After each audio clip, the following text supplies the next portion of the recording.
ओम नमः शिवाय। ओम नमः शिवाय। ओम नमः शिवाय।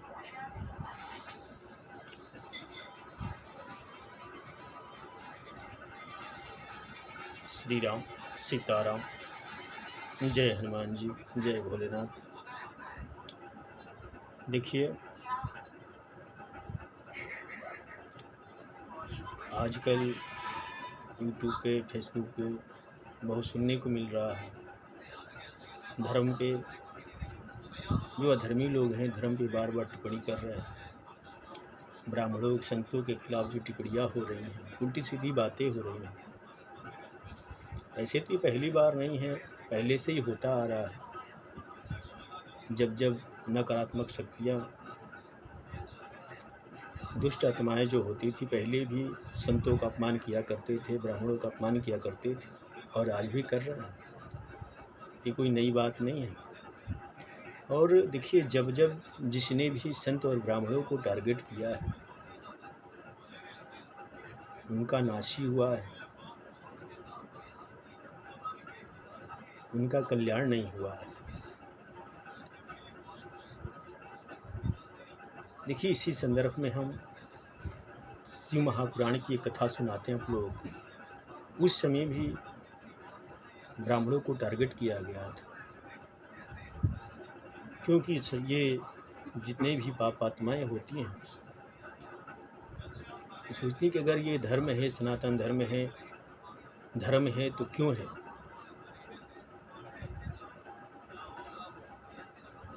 धर्म के रक्षक कौन हैं? धर्म को मिटाया कैसे जा सकता है? क्या किया जाए तो धर्म मिट जाए? भगवान की शक्तियाँ कहाँ से आती हैं? ईश्वर की शक्तियाँ कहाँ से आती हैं? तो पहले भी संत और ब्राह्मणों को मिटाने की चेष्टा की गई और उनका नुकसान हुआ, उनका कल्याण नहीं हुआ। इस संदर्भ में आप लोगों को शिव पुराण से कथा सुनाते हैं। देखिए, उस समय भी कैसे ब्राह्मणों के साथ, संतों के साथ अत्याचार की गई और कैसे उनका कल्याण नहीं हुआ, नुकसान हुआ। किस तरीके से धर्म अधर्म पे धर्म का विजय हुआ और होता रहेगा, होता आ रहा है। फिर भी हम लोग समझ नहीं पाते हैं, जो सत्य है उसे सुन नहीं पाते हैं, सहन नहीं कर पाते हैं। और सत्य तो सत्य होता है, सत्यम शिव सुंदरम। और हमारे भूत भवन भोलेनाथ को अगर सबसे ज़्यादा कुछ प्रिय है तो वो सत्य प्रिय है। आइए इस संदर्भ में शिव महापुराण से कथा श्रवण कराते हैं आप लोगों को। ध्यानपूर्वक सुनिएगा। बली शंकर भगवान की जय, भूत भवन भोलेनाथ की जय, श्री सीताराम, जय हनुमान जी। आइए देखिए, संत कुमार जी बोले, एक बार की बात है, सनत कुमार जी बोले कि हे व्यास जी, जब दुंदुभी नृहाद का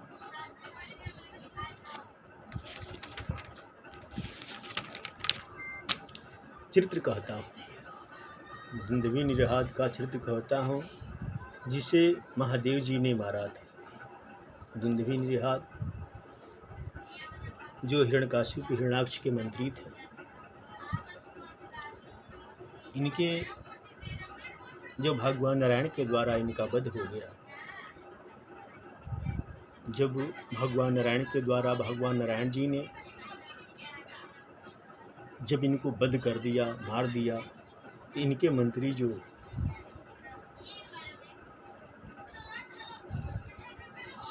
दुंदुभी नृहाद थे, इनके मन में एक बात हुई, भाई बार बार भगवान की ही विजय होती है, सत्य की ही विजय होती है, असत्य बार बार हारता है, हम राक्षसों की बार बार पराजय होती है, इसका कारण क्या है?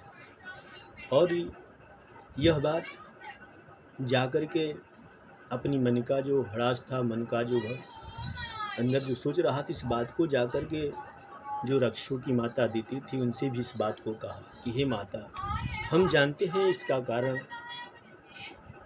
आखिर बार बार देवताओं की विजय क्यों होती है, बार बार धर्म की विजय क्यों होती है, बार बार अधर्म का ही नुकसान क्यों होता है? बार बार देवता ही क्यों जीतते हैं, बार बार हम राक्षस क्यों हार जाते हैं। ये दिति से जाकर के दुंदुभी जो हिरण्यकाशिपु हिरण्याक्ष के मंत्री थे उनके मन में और उन्होंने निश्चय किया, माता से कहा, माता मैं चुप नहीं रहूंगा, ऐसे मैं जान गया हूँ कि भगवान देवतागण क्यों जीतते हैं, इनकी शक्तियाँ कहाँ से आती हैं, ये इतना बलवान क्यों हो जाते हैं, मैं इनका मूल जड़ जान चुका हूँ। दिति ने कहा क्या है, उन्होंने कहा इन सब की शक्तियाँ ब्राह्मणों से आता है, देवताओं की शक्तियाँ ब्राह्मणों से आता है। क्यों? क्योंकि देवता तो मंत्र के अधीन होते हैं और मंत्र ब्राह्मण के अधीन होते हैं। मंत्रों के द्वारा ब्राह्मण पूजा पाठ करके देवताओं को शक्तियाँ प्रदान करते हैं, शक्तियाँ से देवता बलवान होकर के भक्तों का कल्याण करते हैं, राक्षसों का मर्दन करते हैं। दुंदुभी समझ गए इस बात को। उन्होंने निश्चय कर लिया कि मैं ब्राह्मण को ही मिटा दूंगा। ब्राह्मण कहाँ मिलेंगे? धरती पे मिलेंगे। उन्होंने सोचा कि मैं सबसे पहले अगर ईश्वर को, भगवान को मिटाना है, देवताओं को मिटाना है, तो इससे पहले अगर धर्म को मिटाना है, अधर्म को खड़ा करना है, तो ब्राह्मणों को मिटाना पड़ेगा, संतों को मिटाना पड़ेगा। क्योंकि जब तक ब्राह्मण संत रहेंगे ये सत्ता हमारे हाथ में आने वाली नहीं, ये सत्ता हमारे हाथ में नहीं आएगी। क्योंकि ब्राह्मण बड़े चतुर आदमी हैं, पूजा पाठ करके ये बार बार देवताओं को शक्तियाँ देते हैं और उससे बलवान होकर के देवता हम पर बलवान हो जाते हैं, पराजय कर देते हैं हमारी। दुंदुभी के मन में ये विचार आया। उन्होंने कहा कुछ भी करके हमें ब्राह्मण संत का पतन कर देना, ब्राह्मणों का पतन कर देना है। उन्होंने यह प्रयोजन बनाया।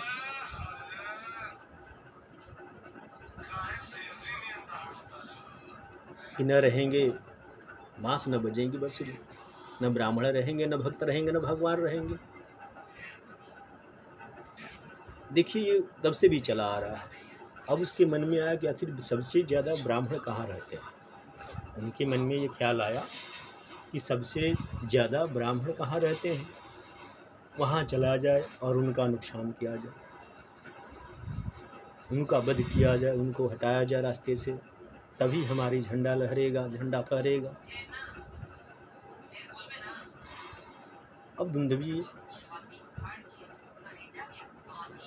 जाकर के काशी में गया।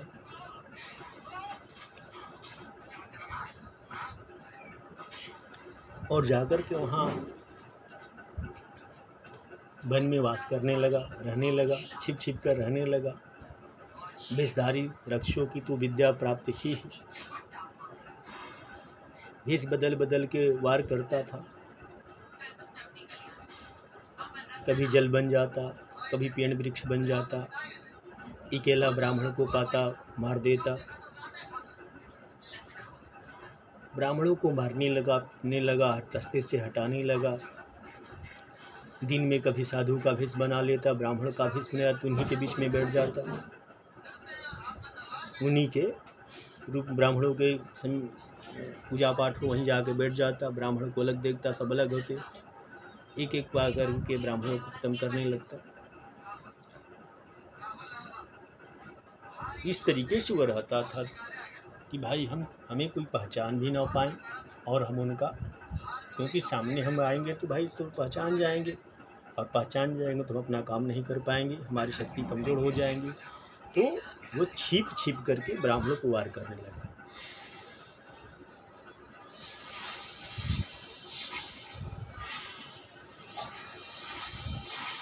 छिप छिप कर ब्राह्मणों को वार करने लगा।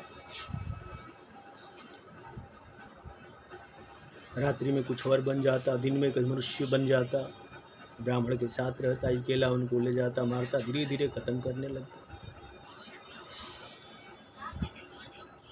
लेकिन देखिए कहा जाता है कि धर्म के कब तक विजय प्राप्त करेगा। एक ना एक दिन धर्म को ही विजय प्राप्त होनी है। धर्म का तो आप पराजय ही होगा। एक दिन की एक समय की बात है,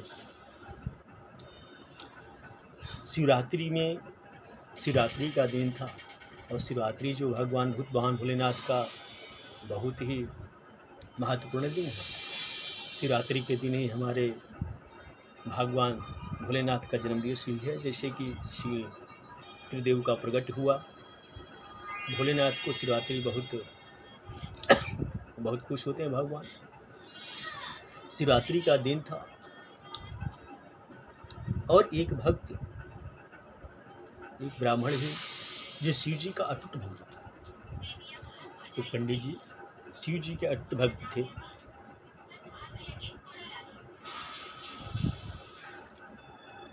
और पंडित जी ने एक पार्थिव लिंग बनाया शंकर जी का, और शिवरात्रि के दिन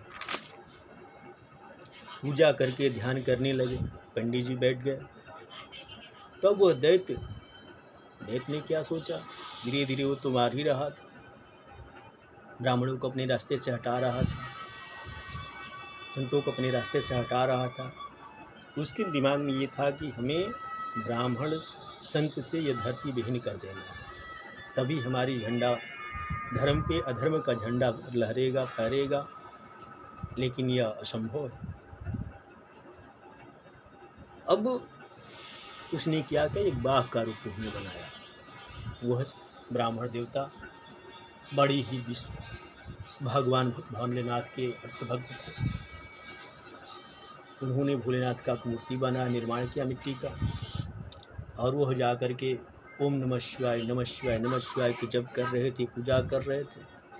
और वह दैत्य बाघ का रूप धारण कर लिया, उन्हें खाने चला। उन्हें सोचा कि जाकर के ब्राह्मण को वहीं पे जाकर के बाघ का रूप बना के झपट के खा जाएंगे।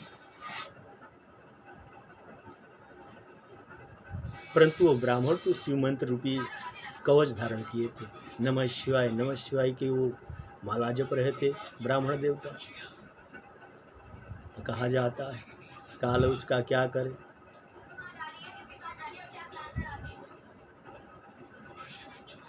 जिसके संग महाकाल हो भोलेनाथ।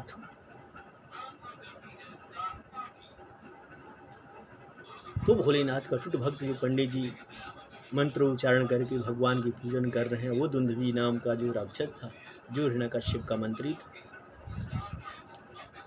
जो ब्राह्मण को मिटाने चला था, जो धर्म को मिटाने चला था, उन्होंने उस ब्राह्मण पर झपटा। लेकिन वो ब्राह्मण देवता क्या किए थे, शिव रूपी कवच धारण किए हुए थे, भगवान को अपने दिल में स्मरण किए हुए थे, नमः शिवाय का जप कर रहे थे, जिससे वह उस भक्त को न खा सका। दौड़ा लेकिन उसे उसके समीप भी नहीं जा सका, क्योंकि भगवान भोलेनाथ अपने भक्तों की रक्षा वहाँ स्वयं करते हैं। जो भक्त उन पे विश्वास करके भोलेनाथ का पूजन करते हैं, उनकी भक्ति करते हैं, भोलेनाथ एक क्षण भी उन्हें नहीं बिसरते थे, एक क्षण भी उन्हें नहीं छोड़ते। अब देखिए, इससे भगवान शंकर कुपित हो, भगवान जी कुपित हो गए भोलेनाथ। क्योंकि जब जब अत्याचारी लोग, पापी लोग, दुष्ट आत्माएं जब जब विप्रों पर अत्याचार करते हैं, संतों पर अत्याचार करते हैं, भगवान किसी न किसी रूप में आकर उस अत्याचारी को, उस पापी को धर्म के रास्ते से हटा देते हैं। कुपित हो उसे वध करने की इच्छा करने लगे। भगवान सोचने लगे इसको मारा जाएगा, क्योंकि ये अत्याचारी है, हमारे भक्तों को मार रहा है, ब्राह्मणों को मार रहा है, संतों को मार रहा है, इसे मिटाना पड़ेगा, कैसे ये मानने वाला नहीं है। भगवान भी बड़ी क्रोधित हो जाते हैं। भोलेनाथ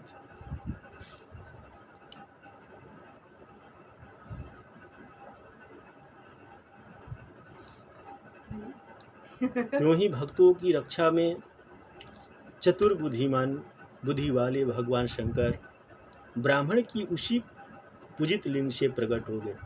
जिस लिंग से भगवान पंडित जी पार्थिव का लिंग बनाए थे, उसी लिंग से भगवान भोलेनाथ प्रकट हुए। भक्त की रक्षा करने के लिए, धर्म की रक्षा करने के लिए भोलेनाथ को प्रकट होना पड़ा। प्रकट हो गए और शंकर जी को प्रकट हुआ देखकर वह दैत्य उस रूप में इतना बढ़ा कि पर्वत के समान हो गया। जब उसने देखा, धुंधवी ने जब देखा कि भगवान भोलेनाथ खड़े हो गए हैं, आ गए हैं, प्रकट हो गए हैं, उसने क्या किया, व्याघ्र का रूप ही इतना विशाल कर दिया, इतना बड़ा कर दिया। उसने सोचा कहीं भोलेनाथ इतने बड़े रूप को देख के डर जाएं, पर्वत के समान हो गया। परंतु शिव जी ने क्या किया, शिव जी जो त्रिलोकी नाथ हैं, जो सबके नाथ हैं, देवों में देव महादेव, सब जो सबसे परे, उन्होंने केवल एक मुष्टिका का वार किया, जिससे उसके जीवन का अंत कर दिया। उसकी भयानक चीघाड़ से आकाश व्याप्त हो गया। ईश्वर उसे मरे हुए व्याघ्र को अपनी बगल में दबा दिए। और भगवान देखिए, इतने बड़े पापी, इतने बड़े अत्याचारी, इतने बड़े पर्वत के समान व्याघ्र का रूप बनाया, और भोलेनाथ ने क्या किया, एक मुष्टिका से ही उसका संहार कर दिया और बगल में अपनी सेवा के लिए उसे अपने बगल में दबा लिया।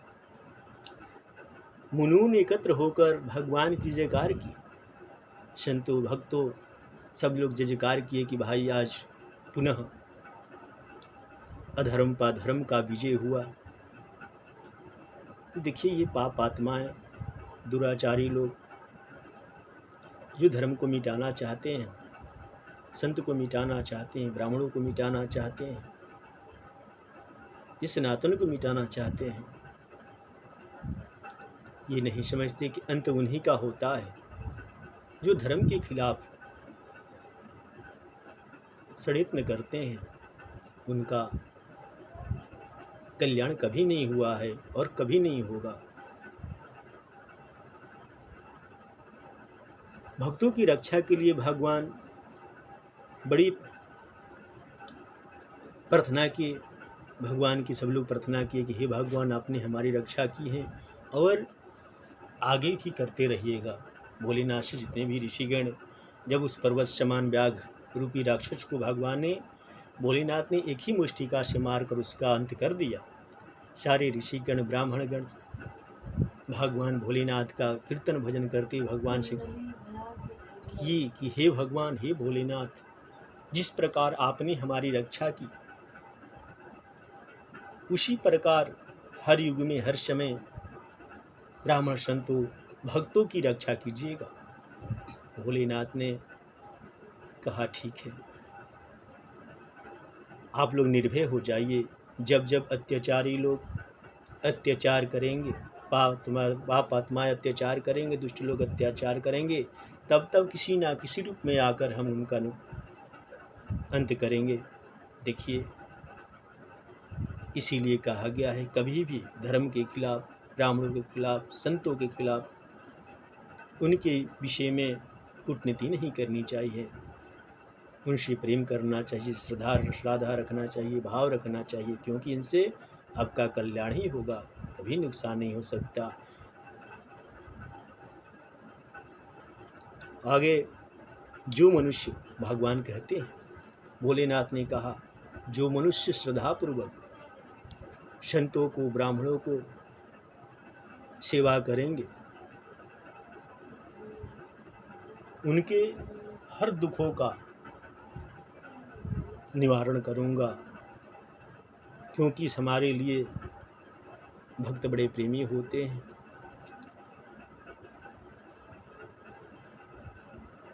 इसीलिए आप सभी से निवेदन है कि हमें ये दुष्ट आत्माएं, जो बहुत लोग ये टिप्पणियां कर रहे हैं, करते हैं, नहीं करना चाहिए। मूल जड़ को समझना चाहिए और सबसे प्रेम, सबसे स्नेह, सब एक हैं। ये सनातन सबका है, भगवान सबके हैं। भगवान कहते हैं, भगवान रामचरितमानस में ही कहा गया है, शिव महापुराण में भी इस बात को कहा गया है, हर पुराण में ब्राह्मण संतों की महिमा की व्याख्यान किया गया है कि ब्राह्मण संतों से आपका है। जब भी वे इस संसार में ब्राह्मण संत आए, सबके कल्याण के कार्य में ही अपना जीवन समर्पण किए। संत लोग बड़ी बड़ी तपस्या कर करके, ब्राह्मण लोग बड़े बड़े मंत्रों का उच्चारण कर करके इस समाज के लिए कुछ ना कुछ किया ही है।